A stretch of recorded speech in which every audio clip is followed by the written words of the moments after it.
free and that sacrifices must be made. Sometimes it's a lonely position to be in. In the New York State Legislature, my colleague Dave DiPietro, who's also here with us tonight, we were the freshmen. And on the very first day, the very first hour that we were serving, along comes the SAFE Act. My predecessor, Joe Rico, United States Marine, he served over 10 years in the state legislature, said, geez, Bill, I was there for 10 years and nothing that bad happened. You're there for about an hour. The whole thing starts crumbling down. The story of the SAFE Act, and many of you have heard this story before, Dave and I were told to show up at 2 o'clock on a Monday afternoon, and we did so. And then we were told to go back to our offices because something was brewing, but it wasn't ready yet. We were told to come back at 6 o'clock. We came back at 6 o'clock, and we were told, well, it's still not ready yet. Come back at 10 o'clock at night. Now, this is unprecedented. The state legislature normally on its opening day is a ceremonial day. But this time, we knew there was something up, and of course the rumors were flying around. The governor wanted to do a gun bill. And so we came back at 10 o'clock at night, and at 10:15, a staff member came in with a pile of white paper, and it became known as the SAFE Act. It was handed around, and those of us who own firearms, who understand firearms, started reading through it, and we started to realize what we were reading, and our jaws dropped. A flat-out ban on the Chevy truck of firearms, which is the AR design, the most commonly used sporting rifle in America. Restrictions on the purchase of ammunition. Effectively, a registration, keeping track of everybody that purchases ammunition.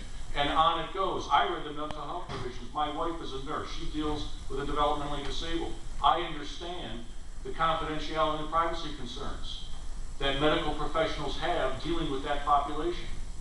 And yet the governor was making it mandatory for mental health professionals to essentially become snitches on their own patients. And speaking of snitches, we discovered that Mike Green, a former district attorney from Monroe County, now serving in the Cuomo administration, had taken a previously enacted law that was meant to combat drug guns used by drug gangs in urban areas and expanded it to be statewide to turn neighbor against neighbor, friend against friend, and to create an East German Stasi-style snitch system where you would get $500 for ratting out your neighbor or your friend, member of your gun club, somebody sitting next to you on Sunday morning in church, if they had a weapon that Andrew Cuomo was now calling an assault firearm. So at 10:15, this piece of legislation arrives on our desks. And we're reading through it, and at 11 o'clock we started to debate it within the Republican caucus, and we were informed the Senate just passed it. Not one of those senators finished reading the bill when they voted on it. Not one of those senators in the dark of night understood what they were voting on. And Republican and Democrat, they threw your rights under the bus because Governor Andrew Cuomo needed to get his brownie points, needed to make sure that he was the first in the nation, and wanted to announce the toughest gun laws in the country so that he and his national ambitions would be furthered. The SAFE Act, as we all know, has nothing to do with public safety or preventing tragedy. It has to do with taking your rights away. But even more important to Andrew Cuomo, it has to do with him getting headlines in the New York Times and the other liberal press that loves gun control and doesn't give a rat's tail about the rights of people in Genesee County or any place in upstate New York. This bill is not about crime control.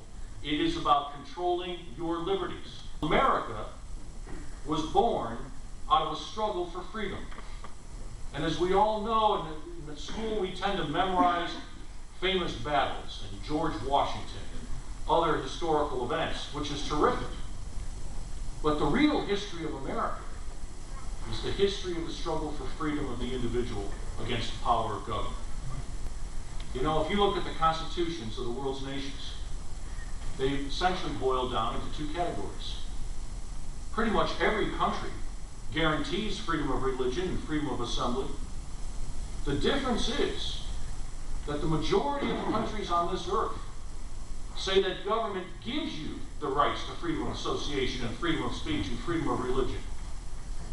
Whereas the American Constitution was the first ever drafted, in taking principles from England and France and other countries, but the first, and now the longest lasting Constitution, that says government doesn't give you rights. Government protects your rights. It guarantees those rights that you have because you are a citizen and you have rights by want of God's gift to you as a human being. Amen.